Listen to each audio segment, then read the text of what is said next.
Okay, so my name is Sean. I just took a shot of my former house, where I actually rented in 2003. So I lived right here I don't know the address, about 300. Let's say 300 Augusta. And I used to drink my coffee in the stoop here, 2003, and I was looking at a much different scene then. Over across the street where there was St. Stephen's Community House was kind of this really sketchy pool hall that was like very mafioso. You'd see guys out here illegally parked, kind of wandering around their car, smoking cigarettes, and kind of looking like wise guys, which was kind of fun. And then that was La Palette right there, which was a great restaurant at the time. The place looked different. It had kind of the similar spirit of what you see here, but it was all different places basically. So there was that. There was on that corner over there. There was a whorehouse, which I don't think anyone knew that, but there was a lot of people who lived in this neighborhood knew that. So there was a whorehouse over there.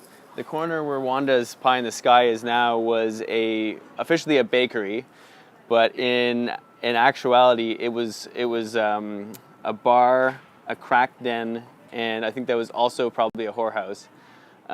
So on my stoop here, I would have my coffee and I'd look across the street and see psycho babblers, that's what we call them, crackheads, basically staring at the coffee shop / bakery, waiting for their fix. So we definitely saw a lot of change over the years here. This place has stayed the same. This place behind us was, I don't know, something else before, but it became a skate shop eventually. Nike owned it for a little while. They had a lot of protests outside of here because of sweatshops in Indonesia, I guess. Yeah, so this was my corner. Certainly a safer place to be. It certainly has the same kind of spirit as it did back in the day. But the difference is that when I lived here, I would get nervous with my girlfriend walking home at night, and now it's a lively spot at night. There's people around, and people are enjoying that same spirit of Kensington. So I think it's changing, but it's not, the spirit isn't changing. It's still a great area, the best part of Toronto in my mind. But yeah, so Kensington lives on, which is great. So excited to see that, and to not see a lot of corporate heads in here changing things. So here's to Kensington Market. I think in my first year of university, I wandered around a lot in the town and took a lot of pictures and stuff, and I was kind of always drawn back to Kensington.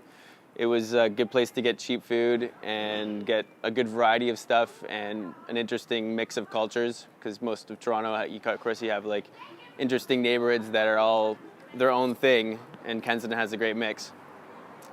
I'm still down here around a weekly basis, I'd say, once or twice a week to grab groceries. I try to come here. I try to go out of my way even to come here, just because I know the people who sell the groceries and they appreciate my business, and it's good high turnover here, and so you're getting fresh stuff at a good rate. So yeah, I still use it a lot. I think it's that spirit. I think it's nice that you kind of get the whole world in Kensington, whereas the rest of Toronto you have kind of those neighborhoods that define different parts of the world in their own way. This kind of has everything. It has that multiplicity. It has the kind of the stew, which I think Canadians are drawn to.